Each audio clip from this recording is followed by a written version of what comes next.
सर्वे से पहले ही स्पष्ट हो गया था कि इस बार यूपीए बिहार में अपनी सरकार बनाने जा रही है। ये रैली पूरे बिहार के साथ पूरे देश में संदेश छोड़ रही है। नेता प्रतिपक्ष लोकसभा का पिछले 15 दिनों से सड़क पे, ये गहन तो नहीं हुआ, ये तो फास्ट हो गया।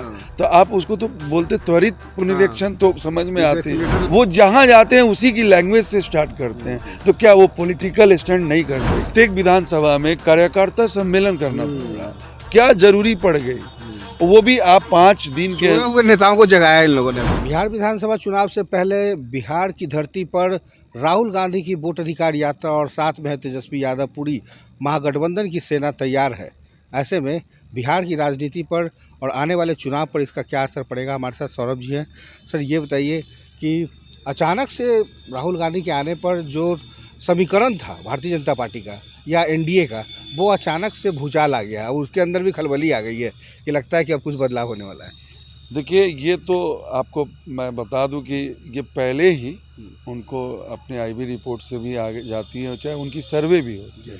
ये सर्वे से पहले ही स्पष्ट हो गया था कि इस बार यूपीए बिहार में अपनी सरकार बनाने जा रही है और जो आंकड़े होते हैं वो आंकड़े से भी ऊपर, मतलब उनका अनुमान था कि 150 सीट से भी ज़्यादा महागठबंधन की जीत होने वाली है। और उसी जीत को रोकने के लिए ये आपको जो ये एसआईआर लाया गया, जो इतने मतलब आप बोल दें कि इतने कम दिनों में और इतनी बड़ी चीज़, एक वोट जो अधिकार होती है, एक लोकतंत्र की सबसे बड़ी अधिकार होती है, और उसको आपने रोकने का कोशिश किया।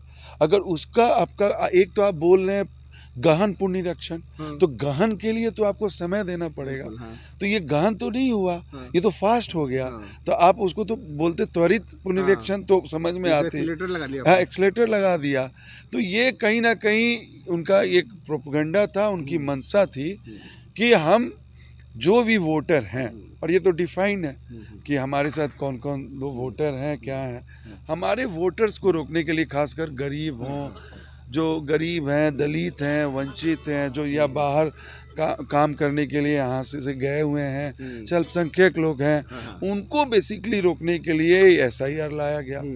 ये ऐसा ही फंदे में लगता है बीजेपी फंस गई पूरी तरह। ये तो बिल्कुल फंस गई। अगर वो फंसते नहीं दिखती तो आज बीजेपी, भाजपा ने, या आप बोल सकते हैं एनडीए के तरफ से प्रत्येक विधानसभा में कार्यकर्ता सम्मेलन करना पड़ रहा, क्या जरूरी पड़ गई? वो भी आप 5 दिन के नेताओं को जगाया इन लोगों ने। अभी सोए हुए नेता को नहीं जगाया। वो अगर उनके पास तो एक ही चेहरा है, माननीय प्रधानमंत्री मोदी जी। मोदी जी को छोड़ के उनके पास कोई ऐसा चेहरा नहीं है जो भीड़ इकट्ठा कर सकता है। और वो भी मोदी जी अपने चेहरे पे नहीं लाते हैं, मोदी जी सरकारी तंत्र के सहायता से करते हैं। मतलब स्कूल को छुट्टी कर दी जाती है, ऑफिसेज बंद कर दिए जाते हैं, और डीएम के तरफ से आदेश निकलता है कि विद्यालय बंद रखी जाएगी, और सारी विद्यालय की बसें भेजी जाती हैं गाँव में, तब उनकी रैली सक्सेस होती है। लेकिन आप देख सकते हैं जो भी नेता प्रतिपक्ष हमारे लोकसभा के हैं, माननीय नेता प्रतिपक्ष राहुल गांधी जी हों या तेजस्वी यादव जी, माननीय नेता प्रतिपक्ष बिहार विधानसभा, आज भीड़ को रोकनी पड़ रही है। आज ऐसा हो जा रहा है कि पैदल चलने के लिए नहीं जगह है, और ये कहीं से नहीं नकारा जा सकता है कि ये रैली पूरे बिहार के साथ पूरे देश में संदेश छोड़ रही है। और कहीं ना कहीं वापस ये जो चाल है, उनकी रणनीति थी, वो उल्टी पड़ चुकी है। और ये साफ दिख रहा है कि हमारा महागठबंधन का जो वोट परसेंट है, कम से कम 4 से 5% बढ़ चुका है। अब हमारी जीत, पहले 150 की सर्वे थी, मैं तो कहता हूँ अब वो 180 तक जरूर जाएगी। बिल्कुल। लेकिन इसके साथ ही बीजेपी के जो नेता जाग गए हैं, जो दिल्ली कैडर के हैं, जो भी पट्टा में भी है, कैंप कर रहे हैं, अलग अलग विधानसभा में जा कर के सम्मेलन कर रहे हैं, वो कह रहे हैं कि राहुल गांधी स्टंट कर रहे हैं, बुलेट चला रहे हैं, मखाना में जाके फोटो सेशन करवा रहे हैं। अच्छा, उनके प्रधानमंत्री, माननीय प्रधानमंत्री तो हमारे भी हैं, लेकिन उनके दल के, हमारे दल के नहीं हैं। उनका भी तो जिस देश में जाते हैं या जिस राज्य में जाते हैं, तो वहाँ की वेशभूषा पहनते हैं, वहाँ की बोली पहनते हैं। तो क्या वो पॉलिटिकल स्टंट नहीं करते हैं क्या? वो जहाँ जाते हैं उसी की लैंग्वेज से स्टार्ट करते हैं। तो क्या वो पॉलिटिकल स्टंट नहीं करते क्या? और ये पॉलिटिकल स्टंट करने की जो छूट है ये केवल एनडीए के लिए है, केवल भाजपा वाले लोगों के लिए है। और क्या वो गलत कर रहे हैं? अगर वो आप समझ लीजिए, इतिहास में पहली बार हुआ होगा कि एक नेता प्रतिपक्ष लोकसभा का पिछले 15 दिनों से सड़क पे है और वो सड़क के खेतों में सो रहा है, सड़क के खेतों में रह रहा है। आप देख रहे हैं जिस तरीके से वो मेहनत कर रहे हैं, ये कभी किसी ने सोचा नहीं था। और मेहनत तो छोड़ दीजिए, जिस तरीके से प्रतिक्रिया मिल रही है उनके अनुकूल, जैसे जो भी जहाँ जा रहे हैं, जहाँ की जनता भीड़ उमड़ पड़ रही है, लाखों लाखों की संख्या में लोग रोड पे आके खड़े रह रहे हैं, घंटों घंटों तक खड़े रह रहे हैं। कहीं ना कहीं इससे उनको बहुत बड़ा झटका लगा है और उनकी लोकप्रियता जो बढ़ रही है पूरे देश में। और मैं तो मान रहा हूँ कि अभी जो बिहार में राहुल गांधी जी जो भी सड़क पे इतने दिनों से हैं, देश में उनकी लोकप्रियता में काफ़ी वृद्धि हुई है। एक सवाल सर कि राहुल गांधी ने यदि कह दिया होता कि हाँ तेजस्वी जी यहाँ सीएम बनेंगे तो शायद आज और मजबूती से यात्रा हो सकती थी। देखिए, पहले से डिफाइन किया हुआ है, ये पहले से है। जो भी स्क्रीनिंग कमेटी बनी है बिहार में यूपीए की, उसके अध्यक्ष तो हमारे माननीय नेता प्रतिपक्ष ही हैं, तेजस्वी जी हैं। अब रह गया, अब ये सबको पता है, आप लोगों को भी पता है कि यहाँ पे यूपीए हम ही तो बोल के लड़ते हैं। हमारा चेहरा फिक्स रहता है सीएम का, यानी कि वो पहले से ही घोषणा कर दी जाती है। हमें टूटने और भागने का डर नहीं रहता।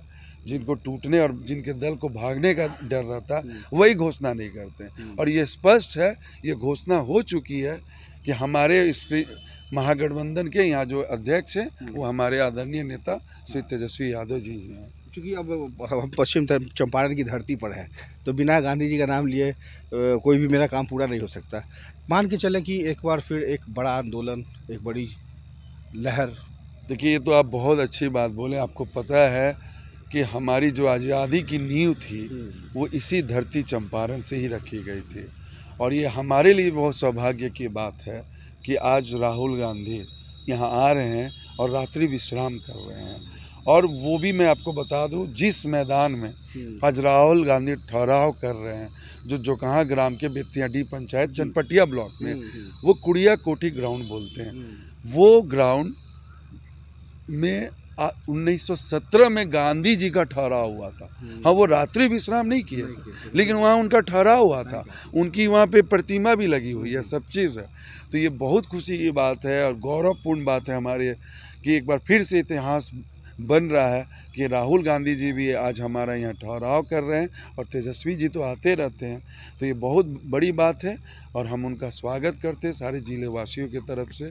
और ये पूरी उम्मीद कर रहे हैं कि कल जो भी उनका रोड शो है, जो कुड़िया कोठी से निकलते हुए मेहदियाबारी से छावनी आएगी और वापस हरिवटका चौक से नौतन विधानसभा से गोपालगंज चली जाएगी। आप देखिएगा, एक कल इतिहास रचा जाएगा पश्चिमी चंपारण की तरफ से। बिल्कुल, एनवीसी से बात करने के लिए सर बहुत बहुत धन्यवाद। Thank you. बिल्कुल, तो देखा आपने आरजेडीएमएलसी सौरभ जी से साफ तौर पे कहा कि ये धरती अपने आप में एक इतिहास को बनाने वाली धरती है। और ऐसे में देखना होगा कि राहुल गांधी की इस यात्रा का इम्पैक्ट क्या होता है। राहुल गांधी के साथ तेजस्वी यादव इस यात्रा में और कितनी भीड़ जुटा पाते हैं और इसके साथ ही इस यात्रा का परिणाम भी देखने को मिल सकता है जो आने वाले चुनाव में वोटों के रूप में आपको देखने को मिलेगा। सहयोगी पंकज के साथ कुमार गौतम, NBC 24 बेतिया।